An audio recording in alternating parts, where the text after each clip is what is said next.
Welcome back. It's Brick Dev Gaming. Daddy's back. Haven't posted in a while. Been gone. Been busy. Life.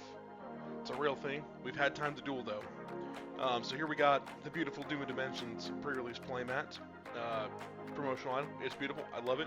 The Boy Art Crisis. We're thinking, what the hell's going on? I see a Kepler. I see a Gilgamesh. I see a Perulia. What the hell's going on? We went to the Oklahoma City Regional just this past weekend, November 22nd. There was, I believe, 160 some odd people that were there that started.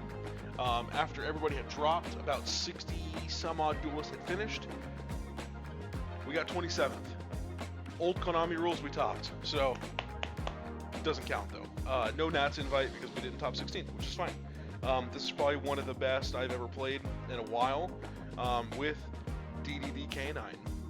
Shout out to Nelson Katuza. I'm sorry if I said your name wrong. I'll put a link down below to him. He's a great dude. Watched a lot of his videos, kind of inspired this whole thing. I don't even remember how I came across it. I think it was the DDD Facebook group. And this is kind of how we work. 'Cause I saw the new support back in about April or June, and I was like, holy shit, this is awesome. Like, I want to play this. So that's what we played. We'll kind of talk about how we did here in a second. Let's go through the deck. Let's get the big boys out of the way here, shall we? I say big boys. He's a 0 attack, 0 defense. We're going to get 3 Kepler right off the rip. Kepler's great. Immediate searcher into one of our dark contracts. If I have to normal summon Kepler, I don't really mind it. Doom Queen Machinex. This card is absolutely unreal. You put her in the Pendulum Zone. She puts a face-up Dark Contract. Normally going Dark Contract with the Zero King, which we'll get to in a little bit. That card's insane too. She's custom. She's face-up extra deck. A DD or Dark Contract gets destroyed.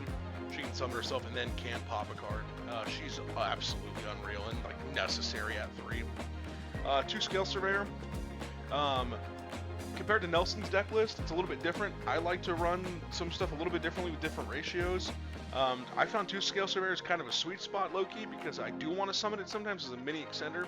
You can modulate it to make it rank 4. This way you can go into your Solomon plays. Otherwise, if it hits the grave off of a King Tell, you can bounce your Queen Machinex back to your hand. Scale Surveyor is actually pretty good. I will side one out, just kind of depending on the matchup that we have going on. Our one-ofs. Griffin, gotta run Griffin, little extender. Count Surveyor, this card's absolutely broken. You can pitch a DD, special summon it, and then add a 0 attack or 0 defense DD to your hand, which is Queen Machinex or Kepler, or one of the MVPs, Copernicus. It's a Foolish Burial. This card's ridiculous. I played under Droll so many times with Copernicus. Necro Slime, it's our fusion from the grave. You guys know what Necro Slime is. King Ragnarok, broken. Orthros really only came up a couple times. I could have summoned him round 8, but I missed timing. But he just was kind of there. He's a level 4 tuner if we need him. One of my favorites, Lance Soldier. This card's ridiculously broken. You put it in the grave, you can pop a Dark Contract card, summon it, it banishes when it leaves. You do it with, like, you know, Copernicus or Griffin or level 4 Surveyor. You make your Clovis summons it back, and now you have Siegfried pretty easily. Card's ridiculous. If I got to pick out an MVP out of that, it's probably Copernicus, though. That card's... The boards I made under Droll with Copernicus is insane. 3 Dark Contract to the Gate. Pretty typical. It's your Searcher. The one of Dark Contract to the Zero King. This one's ridiculous. Depending on what's in my hand, I'll set Queen Machinex. I'll flip this face up. I'll target her. I'll pop her. I'll summon Copernicus. And I'll go to dump a Lance Soldier. Lance Soldier pops a contract, she summons, and that's an extra body. Like, we just have so many bodies off that. There's our DD cards. We're sitting at, I believe, 40 in the main.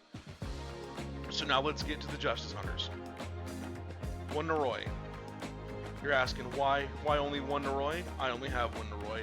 And actually, when I first came across Nelson's video, he ran 1 Noroi as well, and I actually really like the 1 Noroi. It's either we draw it or we don't. I don't really hate it too bad if we do draw it. And if I don't, it's not like an end-all be-all. 3 Izuna, just because, I mean, it's Izuna. She's great. Triple Jokel, pretty standard ratio. A Lupus, and a Lantern, and a Case. I'd say the bare bones for what you need. There was a couple times where I played straight Canine cards. Fun fact, Noroi gets you full combo. Uninterrupted, obviously uninterrupted. Hand traps. Double Bell, ridiculous. resolved it several times this past weekend, and she was just broken. Triple Ash. Finally, for once, I was not the one getting my Mulch Armies ashed. I was ashing Mulch Armies, and it was tremendous. And like the Rahus and the Ketus, whichever one's the branded fusion. Triple Fua, speaking of Charmies, just, I mean, the card's busted. Arguably the best card in the game, we run 2 of. Dominus Impulse, shout out to Ian and Porsche for helping me get these. Actually, yeah, Ian and Porsche, and I got one from Aaron at the Pink Elephant. This card's absolutely broken. You're probably thinking, why 2? Hidden Tech? No, I only have 1. Or I only have 2. So that's one thing we'll do sometimes is, obviously this will shut off the Charmies, it'll shut off Ripper, it'll shut off Naroi, Zuna, Lupus. Like, it sucks to do it. But I mean, I think the trade-off's totally worth it. And then 1 for 1. Resolved it maybe a couple times this past weekend. I did do it one time because I hard drew Lupus, and so I dumped it to summon Kepler. So it worked fine, and the Sonic Chick art's sick. That's the main deck. 40, pretty cut and dry. I think there is more room for non-engine, just kind of depends on ratio-wise. Like, you could take out a Scale Surveyor, run an extra Bell, you could take out, you know, some other stuff, and maybe you can take out the Bell and put in Drolls. Like, there's other ways to go about it. Extra deck. This is the meat and potatoes as well. Like, this thing is great. Double Abyss King Gilgamesh, take 1,000, set the scales. It's how you can Orthro summon up pretty easily. This card's absolutely crucial. This card, man, Sky King Zeus Ragnarok. One of the new support out of, I believe, Doom and Dimension, just like Queen Machinex was, Inland Soldier, and the new support helped a lot. This thing's crazy. You get to pop a card and get an extra Pendulum Summon, and it's a hand effect negate, which is great. Those are only links we're going to run in this. Our 1K9 is Ripper, which is kind of why we only need 1 Naroi, because if we have 1 Naroi, we summon, boom, now we have the Ripper to go into. 1 Baby Caesar, I never made him this weekend. Big Caesar, I mean, it's Caesar. I mean, what can I say? Caesar's the GOAT. He just, yeah, it's Caesar. I don't know what else to say other than it's Caesar. Wise King Solomon's great. It's a searcher for a DD monster. You can banish it, and I believe it gives piercing damage, but I didn't really use that effect. A lot of the times I used him, and then I overlaid King Tell, which we run 2 King Tell, because King Tell is not once per turn. We'd have 2 bodies. We'd have Solomon, and then we'd go, okay, King Tell, and then we'd overlay on the Deuce. We run 1 Deuce. You could probably run 2 Deuce. There is a flex spot in the extra deck. So you could run another Ripper, you could run a Hound, you can run a Valon, you can run a second Deuce Machinex. It's really preference on that. We'll get to that spot in a second. We do run 1 First King Clovis, and we run a Siegfried. Siegfried's great, quick effect to dispel traps. Clovis targets your Lance Soldier, brings it back, and literally gets you a free Siegfried. He's tremendous, and he's a rank 6. So it matters, because there's our other rank 6 in the extra deck, is Flame King Genghis, which we can banish off the Necro Slime. Make this, we can use Abyss King Gilgamesh in here to reborn 1 of these 2, and now we have 2 level 6s to make Caesar. Fusions. Here's the flex spot. DDD Super Doom King Purple Armageddon. It's so long that Duran had to shrink the font to put it on the deck list. I made this once, I believe, once, maybe twice. It wasn't anything super crazy. It was just to get rid of our Nathalion. But you need 2 Triple D monsters, and you can banish Necro Slime and banish whatever's in your grave if you get it. I think the big boy deserves his own. Obviously, we're running King Heart Crisis. Came up once in round 7. There was an Arthalion Gulamel on board, and I just was like, shit, what do I have? Like, I'm looking at everything, I'm banishing cards, and I look at Sky Zeus Ragnarok, who's up here in my extra monster zone, and I went, shit, I don't have an XZ. So I said, you know what, cool, dude, you're Machinex now. And then I banished him. And then I made Big Boy, and that was cool. He scooped, so I didn't really get to go for game with Big Boy, but Big Boy's Big Boy, says Matt. Side deck. If you're counting, you're not counting wrong. There's only 13. Why? I didn't have the sleeves to fill it out.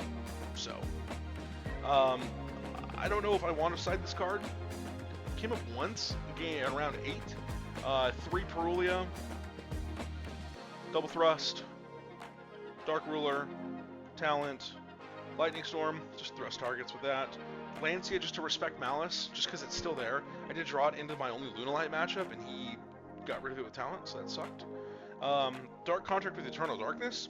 I never sided it in, so I probably don't need it, but it's good to protect your spell and trap DDs from being negated, or not being negated, being targeted, I believe. Yeah, target monster on the field and spell or trap with spell. Wow, your opponent can target monsters on the field with spell and trap effects. Well, you have 2 DD cards in your pendulum zones. Tribute them for a tribute summon, or use them as materials for a fusion synchro or XZ summon. So that's pretty good. Probably should come up and use it a lot more, to be honest with you. Wasn't a lot of Monarch going down, so we're okay. We did roll 2 Daruma Karmakan, which came up in round 3. Cards busted. And then my honest MVP, which won me 2 games back-to-back, 2 rounds back-to-back. Eradicator Epidemic Virus. Stinky. I hate playing Floodgates. I hate playing cards like this, but man, did I see the light leave someone's eyes. So really quickly, we'll just kind of recap the games we had. Round 1, we 2-1 versus Yamimitsu. We won the die roll. We went 0-2 round 2 against Branded Dracotel. We lost the die roll. Went 2-1 versus Live Twin Fiendsmith and lost the die roll. This was when we go turn 1, complete blowout. We have pretty much full board besides a massive Deuce Machinex. Round 2, opponent makes board. We didn't really draw any Charmies or any of our going second cards, which kind of sucks. And then in draw phase, they flipped over anti-spell fragrance. So I just was like, yeah, we'll just go game 3. I sided in EEV and I sided in Daruma Karmakan because they're making a bunch of links, and so I EEV'd in draw phase, and they had a little splash of Mitsurugi in there, so it kind of was a jump scare. We ended up winning we won that game, lost the die roll. We go round 4, we won 2-1 versus Lunalight, we won the die roll. Round 1, full board. Round 2, Liger Dancer Baguska found an interaction with Queen Machinex where she's face up. It's all one effect, so she'll actually pop Baguska, so she doesn't get that effect negated, which is really cool. That was this one. Round 3 was when I got my second Eradicator, my only other one that I got to really go off. I did it. I looked at his hand with Leroy. I saw he had a couple, like 3 spells in hand and an extra card because he went to Fua, and I ashed the Fua, so that was tremendous because playing into you have to play into Fua if you want to make a board. And so he goes draw phase, and he goes draw standby, and I was like, okay, hold on, draw phase. I flipped over, popped the Queen Machinex, retributed her. I looked at his hand, and he drew a 4th spell, and then it just popped them all. He had Kaleido Chick, and just like, he's like, wow, EEV's crazy. And I felt kind of bad for the guy, but Cobra Kai shows no mercy. Round 5, we went to 1-2 versus Yamimitsu. We lost the die roll. Dude's name was, or I think his name was Quo. I don't remember how to pronounce his name correctly. Dude was super cool and a freak of a duelist. Asian Persuasion Johnny, who comes to our locals in Wichita, he was there too, and Johnny knows him, and Johnny had pretty good regard for the guy. Speaking of YouTubers, Asian Persuasion Johnny was there, I was there, Porsche was there, kind of YouTubers. Bortle was there. Round 6, we went 0-2 versus K9 Draco. We lost the die roll, and that was to Mr. George Lucas Sacco, so, you know, it happens. Good duelist. In round 5 against the Yamimitsu gentleman, we lost round 1, and I'm sitting there, I sided out my Charmies, I'm getting ready to go first, and I go, you know what, he's taking a long time to decide. Fuck it. Took all my Charmies back in, all my going second cards, and I made him go first, and it worked, it bricked. So yeah, then we lost round 6, 0-2, we lost the die roll. Round 7, we won 2-0 versus Dracotel. It was like my first Dracotel win of the weekend. Well, not my only one. We did lose the die roll. That was when I got to summon Big Boy. I think it was a newer gentleman, the Dracotel, but he still played it super duper well, and it was hard. It was hard to play through. Then round 8, we went 2-0 versus Dracotel. We won the die roll. I didn't get to resolve EEV, but I had everything. I was the main character of that duel. Yeah, we went X3. We won 3 die rolls out of the whole weekend, and still somehow going second into a lot of these really powerful going first decks. I don't know how we did it. We just did. Heart of the cards, I guess. What'd it do, Yugi? It was great experience, tremendous. I want to shout out Ian, Porsche, Adon, Rick, all these guys. I tested with them a lot. This deck actually severely pissed me off the first time I took it to locals at Pink Elephant. I went X3 with it in 4 rounds of Swiss, and it was awful. I got hit with double contact fuse from the Cyber Dragon God Kyle Lewis. Played going second Gem Knights, and I have Siegfried on board, and we get hit with I believe it was a Raigeki from Dalton, and then I chained Siegfried to negate it because we have to, then get hit with a Forbidden Lance or a Forbidden Chalice or whatever it was. And then right as I go to start outing other cards, different duel, we get hit with Drop 'em. Like, they had the answers. Like, it was ridiculous. So that was the only time I had picked it up, besides playing it on Nexus or a simulator. We go the night before the regional, we're testing. I was going to play Domain Monarch, and shout out to Porsche and Ian for, like, lack of a better term, beating my ass. Because I said, you know what, I don't want to play this. I just pulled this deck out of my bag, I found the matching sleeves, and we played it, and I think it went pretty well. I was pretty happy about it. You know, it's a very combo-intensive deck. There's a lot of ways to play around it. Check out Nelson's video. He's great about it. He shows some lines and stuff, and he's tweaked the deck list a little bit, and I've tweaked it a little bit, but he's kind of where he got the main inspiration for it. I really got nothing else to say. It was a great time.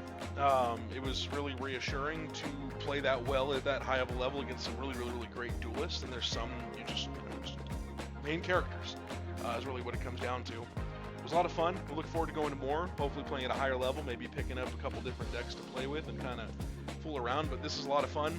The K9 stuff's really good, I think. I think it's been really good. I just think people are really high on Dracotail right now and Yummy, just because Yummy Bitsu's good, Dracotail Brandon's good, but K9, well, K9 Vigil, the deck itself, was basically tier 0 in OCG for a reason. Obviously, it's not like that in America, but still very good. So, it flows well. If we want a combo video, I can pull some combos out. It's pretty free-flowing. It reminds me a lot of Memento. You don't have to necessarily follow a specific combo line, but you can if you want. Lunalight, kind of the same way. You'll get there at some point. That's kind of how it feels. So, if you got any questions, leave a like below. 27th at the OKC Regional. Wish we'd have done better, but you know what? I was happy we did better than last time. If you got any questions, comments, concerns, leave them down below. Like, comment, sub. In the words of Ian, don't be silly, wrap your willy.